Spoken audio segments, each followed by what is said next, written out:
Hello everyone. आज हम कक्षा 7वीं की सबसे पहले अध्याय भारत और विश्व का अध्ययन करेंगे, जिसमें हम ये जानेंगे कि भारत और विश्व का इतिहास में क्या महत्व रहा है। ठीक है, तो सामान्यतः इतिहास के अध्ययन को 3 भागों में बांटा गया है। ठीक है, तो भारत और विश्व में जो इतिहास है इसके बारे में आपको समझना है। ठीक है, भारत और विश्व का इतिहास क्या रहा है और इतिहास को कितने प्रकारों में डिवाइड किया गया है। ठीक है, तो सबसे पहले इतिहास को समझने के लिए आप इतिहास की परिभाषा जानेंगे। इतिहास होता क्या है। ठीक है, तो इतिहास शब्द जो है 3 शब्दों से मिलकर बना है। इति, धन, हा, धन, आस। ठीक है, जिसका अर्थ होता है भूतपूर्व में घटित घटना और उनसे संबंधित व्यक्तियों का अध्ययन। तो इतिहास शब्द 3 शब्दों से मिलकर बना है।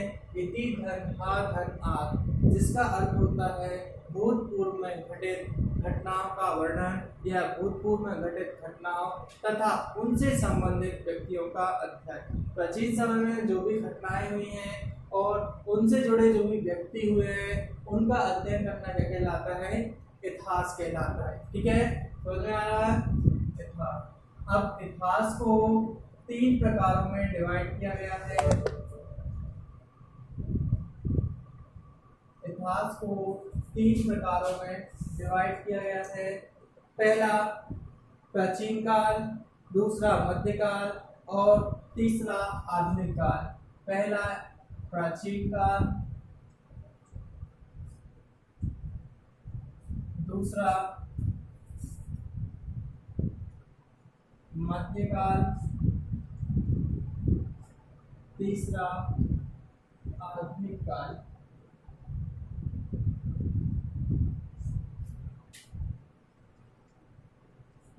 इतिहास की परिभाषा समझे। अब पूछा जाता है क्वेश्चन में इतिहास को कितने भागों में बांटा गया है। तो इतिहास को 3 भागों में बांटा गया है। पहला प्राचीन काल, दूसरा मध्यकाल और तीसरा आधुनिक काल। प्राचीन काल मतलब जो सबसे पुराने सनातन धर्म। ठीक है, तो सनातन टाइप का है ये, मतलब बहुत प्राचीन समय का काल है। ठीक है, तो उसको क्या कहते हैं? सबसे पुराना काल कहलाता है प्राचीन काल। मध्यकाल, प्राचीन काल और आधुनिक काल के बीच का समय जो रहता है वह क्या कहलाता है? मध्यकाल कहलाता है। ठीक है, प्राचीन काल सबसे पुराना काल जो रहता है वह प्राचीन काल। प्राचीन काल और आधुनिक काल के बीच का समय क्या कहलाता है? मध्यकाल। तथा आधुनिक काल जिसे कहते हैं हम वर्तमान काल को आधुनिक काल कहलाते हैं। ठीक है, जो अभी चल रहा है वह कौन सा काल है? आधुनिक काल। समझ में आ रहा है? प्राचीन काल सबसे पुराना काल क्या कहलाता है? प्राचीन काल, मतलब बहुत पुराना समय क्या कहलाएगा? प्राचीन काल। ठीक है, मध्यकाल क्या कहलाता है? प्राचीन काल और आधुनिक काल के बीच का समय क्या कहलाएगा? मध्यकाल। फिर आधुनिक काल किसे कहते हैं? वर्तमान का समय क्या कहलाता है? आधुनिक काल जो चल रहा है वो क्या कहलाएगा? आधुनिक काल। ठीक है, अब भारत में पुनः मध्यकाल को पुनः 2 भागों में डिवाइड किया गया है, पूर्व मध्यकाल और उत्तर मध्यकाल। भारत में ठीक है, मध्यकाल को फिर पुनः 2 भागों में डिवाइड किया गया है। एक पूर्व मध्यकाल, दूसरा उत्तर मध्यकाल। ठीक है, भारत में मध्यकाल को पुनः 2 भागों में डिवाइड किया गया है, पूर्व मध्यकाल और उत्तर मध्यकाल। पूर्व मध्यकाल जो चलता है 8वीं से 12वीं शताब्दी तक चलता है और उत्तर मध्यकाल जो चलता है वह 13वीं से 18वीं शताब्दी तक चलता है। 13वीं से 18वीं शताब्दी तक चलता है। समझ में आ रहा है? सबसे पहले इतिहास पढ़ा। इतिहास को पूछा, कई बार क्वेश्चन दिया गया है पिछले भी कि इतिहास को कितने पार्टों में डिवाइड किया गया है, मध्यकाल को कितने पार्टों में डिवाइड किया गया है, पूर्व मध्यकाल की कौन कौन सी शताब्दी है, कितनी शताब्दी में चला है ये, तो इनको आपने समझा। ठीक है, तो इतिहास को 3 कालों में डिवाइड, प्राचीन मध्यकाल, मध्यकाल, प्राचीन काल, मध्यकाल और आधुनिक काल। मध्यकाल को पुनः दो भागों में डिवाइड किया गया है, पूर्व मध्यकाल और उत्तर मध्यकाल। पूर्व मध्यकाल की शताब्दी जो है 8वीं से 12वीं शताब्दी, उत्तर मध्यकाल की शताब्दी जो है 13वीं से 18वीं शताब्दी। इसके बाद आपको पता है मध्यकाल इतिहास के क्या स्रोत थे, मतलब इतिहास के स्रोत का मतलब होता है कौन कौन से परिणाम, ऐसे स्रोत कौन कौन से हैं जिससे अपन को इतिहास की जानकारियां मिलती हैं। ठीक है, तो मध्यकाल में इतिहास के स्रोत जो थे वो दो थे। एक कौन कौन से थे? पहला पुरातात्व,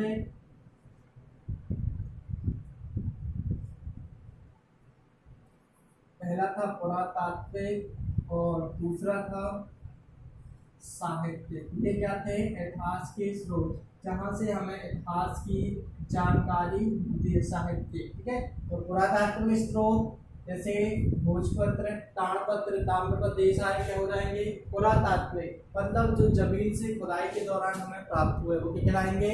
पुरातात्विक स्रोत। जो जमीन से खुदाई के दौरान प्राप्त हुए वो क्या कहलाएंगे? पुरातात्विक स्रोत। जैसे अभिलेख हो गए, सिक्के हो गए, ठीक है, अभिलेख, सिक्के, मूर्तियां, बर्तन, ठीक है, धातुएं, ठीक है, ये सारे क्या हो जाएंगे? पुरातात्विक स्रोत हो जाएंगे। दूसरा साहित्यिक स्रोत क्या हो जाएंगे? जो हमें साहित्य के माध्यम से प्राप्त हुए, जैसे वेदों के ज्ञान से हुआ है ना, और वृक्षों की छाल पर जो लिखे जाते हैं, ठीक है, जैसे भोजपत्र, वृक्षों की छाल पर जो लेख लिखे जाते हैं उनके कहा जाता है भोजपत्र। तो साहित्यिक स्रोत क्या हो जाएंगे? भोजपत्र, ताम्रपत्र, ताड़पत्र, ये सारे कौन से हो जाएंगे? साहित्यिक स्रोत हो जाएंगे। तो समझ में आ रहा है? तो इतिहास जानने के स्रोत, हमें इतिहास की जानकारी पुरातात्विक स्रोत और साहित्यिक स्रोतों से लगती है। पुरातात्विक स्रोत जो हमें खुदाई के दौरान माध्यम से मिलते हैं वो पुरातात्विक स्रोत, जैसे क्या होते हैं हमें होता है अभिलेख हो गए, मिट्टी के बर्तन हो गए, मूर्तियां हो गई, सिक्के हो गए, ये सारे क्या हो जाएंगे? अभिलेख, अन्नानागार, स्नानागार, ये सारे क्या हो जाएंगे? पुरातात्विक स्रोत। दूसरा साहित्यिक स्रोत, ऐसे स्रोत जिसमें इतिहास की जानकारी हमें साहित्य या लेख के माध्यम से मिलती है, साहित्यिक स्रोत कहलाते हैं। जैसे भोजपत्र, भोजपत्र का मतलब होता है वृक्षों की छालों को खोद कर जो लेख लिखे जाते हैं वो भोजपत्र कहलाते हैं। ताम्रपत्र, तांबे के पत्तों पर जो लेख लिखे जाते हैं वो कहलाते हैं। ठीक है, तो इस प्रकार हमने साहित्यिक और पुरातात्विक स्रोतों के बारे में जाना। ठीक है, अब आगे के जो चैप्टर हैं यूरोप का मध्यकाल और अरबों में किस प्रकार अरबों का उदय कैसे हुआ, ये सब अपन नेक्स्ट चैप्टर की अगली वीडियो में डालेंगे। ठीक है, तो अभी के लिए इतना, धन्यवाद। ठीक है।